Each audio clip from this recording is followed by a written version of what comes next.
आप जानते हैं कि जिस विद्यार्थी का नाम नरेंद्र नाथ दत्त था, वही बाद में दुनिया को विवेकानंद के नाम से मिला। तेज दिमाग, आग्नेय वक्ता और भीतर से बहुत संवेदनशील।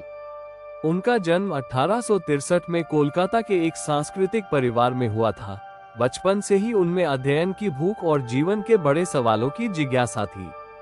वो युवा नरेंद्र जो विज्ञान, दर्शन और पश्चिमी सोच में रुचि रखते थे, बाद में आध्यात्मिक जीवन में ऐसे तब्दील हुए कि उनके शब्दों ने न केवल भारत में बल्कि विदेशों में भी तरंगे पैदा कर दी। नरेंद्र का बचपन पढ़ाई और बहसों में बीता। स्कूल में गणित, इतिहास और अंग्रेजी का उजला प्रदर्शन। पर जीवन का मोड़ तब आया जब उन्होंने रामकृष्ण परमहंस से संपर्क किया।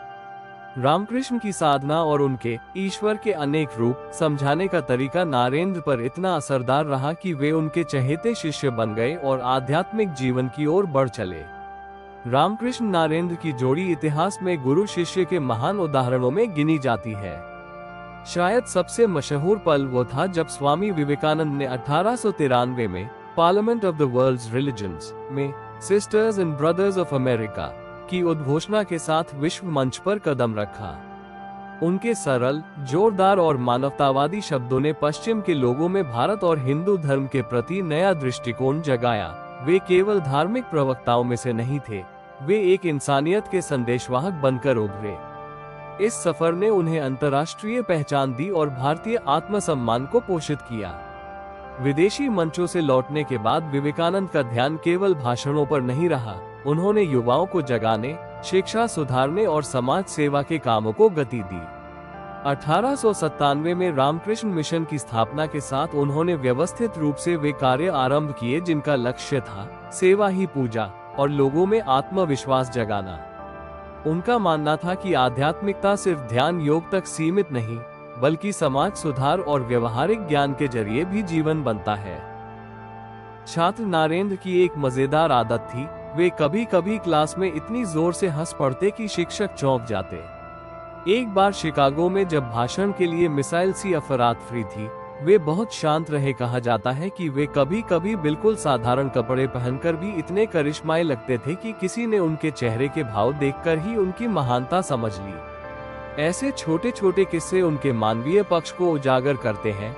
वे महात्मा हैं, पर मानव भी उतने ही चंचल और प्यारे। विवेकानंद के बारे में कुछ चीजें आज भी लोगों के बीच चर्चा का विषय हैं। उनके गहरे ध्यान के अनुभव, कभी कभी अचानक दिखने वाली दिव्य दृष्टियां और उनके जीवन के अंतिम वर्षों में स्वास्थ्य के अचानक गिरने के कारण। कुछ इतिहासकार कहते हैं कि उनकी तेज जीवन ऊर्जा ने उन्हें जल्द ही थका दिया, पर जो भी कारण रहा, उनकी मृत्यु 1902 में हुई और देश को एक शक्तिशाली प्रेरक से वंचित कर दिया गया। उनका संदेश सीधा, साहसी और उपयोगी था। खुद जागो, दूसरों को जगाओ। वे युवाओं को बुलाते थे कि वे सिर्फ ज्ञान पढ़कर न रुके, बल्कि हिम्मत, चरित्र और सेवा को भी अपनाएं।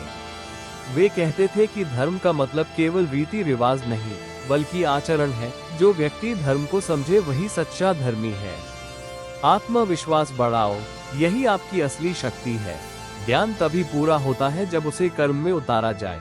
ये वाक्य उनके विचारों का सार है।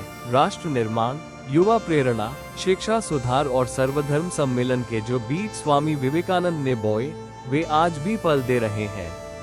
स्कूलों, कॉलेजों और युवा मंचों पर उनका संदेश मिल जाता है। उठो, जागो और तब तक मत रुको जब तक लक्ष्य प्राप्त न हो। कहते हैं कि एक बार किसी ने उनसे पूछा, गुरु, आप सबसे बड़ा क्या मानते हैं? वे मुस्कुराए और बोले, इंसान की आत्मा। ये छोटा सा उत्तर उनके जीवन के दर्शन को बताता है। मानवीय गरिमा, आत्मबल और सेवा। यही संदेश हमें आज भी जरूरत के समय सचेत करता है। कर्म करो, प्रेम करो और ज्ञान बांटो।